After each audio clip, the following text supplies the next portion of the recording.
Hello guys, ang lutuin ko ngayon ay escabeche isda. Ayan ko ng luya.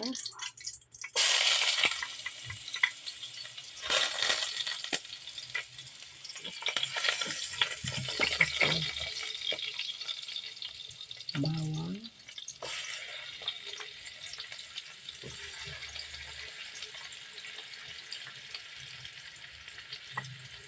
Ayan.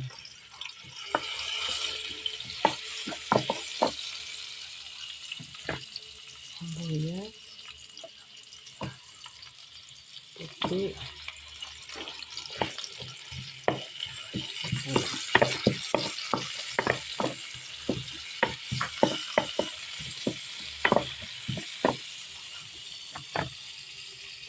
Lagay ko na rin itong bell pepper.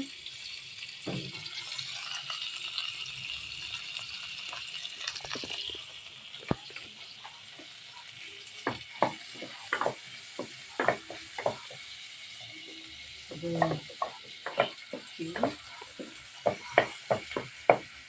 Itong ano. Celery.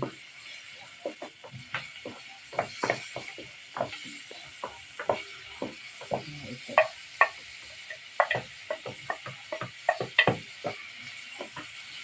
Lagyan ko ng kamatis kasi escabeche.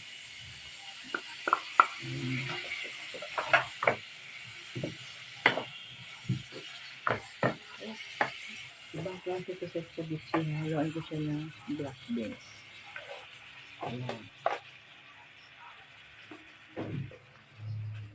Magugulat kayo mamaya kung ano pang ilagay ko sa escabeche na to.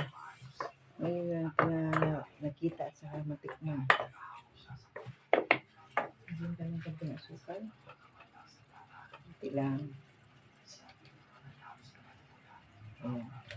Hindi ko na nilagyan ng asin kasi maalat ang black beans at saka timplado na rin itong isda. Ganyan yung pinalito ko. Ayan na konti. Ayan guys, ihahalo na itong escabeche kong isda kong prito. Pero hindi siya masyadong brown kasi tawag ito. Lulutuin ko sa isang klaseng putahe. Ayan, magugulat kayo kung ano ilalagay ko. Ayan. It's a surprise. Ayan.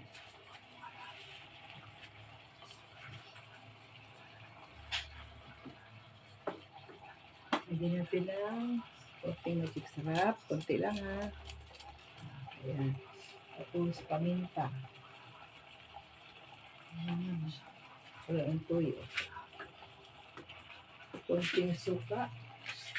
Dato puti product. Konti lang.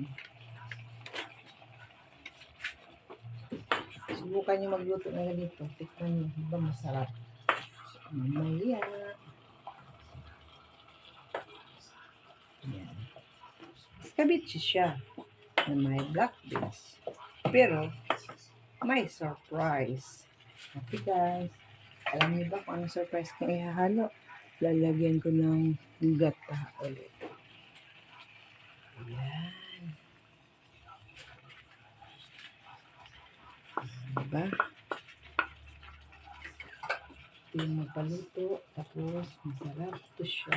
Mamaya. Titakman. Takpan natin. Hello guys. Buksan ko na. Ayan. Pulo-pulo na guys. Escabeche isda. Black beans with gata. Tikman ko ang malasa guys. Tingnan natin. Wow. Sarap isa. First time ko pa magluto ng ganito. Sa dami-dami ko niluluto sa kainan ko. Nakaluto pa ako ng ganito ngayon. Sarap pala. Wow. Nagustuhan ko sa itong luto na ito dahil presko ang isda. Talagang manigas-tigas pa kanina ng binili ko sa palengke. Kaya ulo ang isipan ko gawing escabeche. Ayan, sa tingin niyo. Sarap po. Yun. Okay guys, thank you for watching my videos. Sana magustuhan niyo yung mga ina-upload ko araw-araw. God bless.